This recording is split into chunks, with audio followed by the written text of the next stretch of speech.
নিশাচর অভিশাপ। শহরের কোলাহল থেকে দূরে পুরনো জমিদার বাড়িটা কেনার সময় অয়ন জানত না সে কি ভুল করছে। বাড়িটার দাম ছিল অবিশ্বাস্য কম। গ্রামের লোকেরা বলতো, ওদিকটায় দিনের বেলাতেও কেউ যায় না।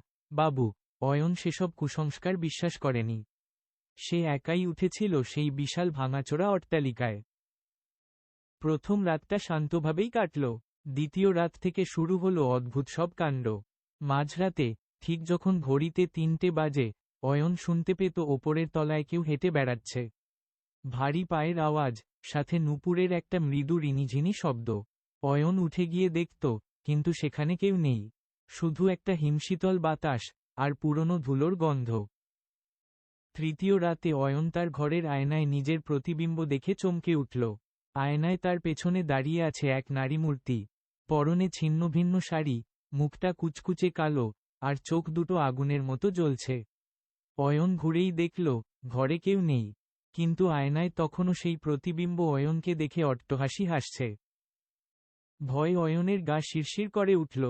সে লাইট জ্বালাতে গিয়ে দেখল, লোডশেডিং। শুধু মোমবাতির আলোয় সারা ঘর দুলছে। হঠাৎ পায়ের কাছের তক্তাটা মরমর করে উঠল, যেন কেউ তার খাটের নিচে খসখস শব্দ করে কিছু টানছে। অয়ন সাহস সঞ্চয় করে টর্চটা খাটের নিচে ফেলল।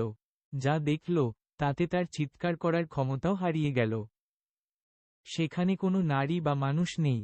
একটা বিভৎস, লম্বা হাতের কঙ্কাল তার পায়ের দিকে এগিয়ে আসছে। পায়ের আওয়াজটা আসলে ওই কঙ্কালের। সে বুঝতে পারল, এটা শুধু পায়ের আওয়াজ নয়, এটা তার সময় ফুরিয়ে আসার আওয়াজ। পরদিন সকালে গ্রামের লোকেরা অয়নকে আর দেখতে পেল না।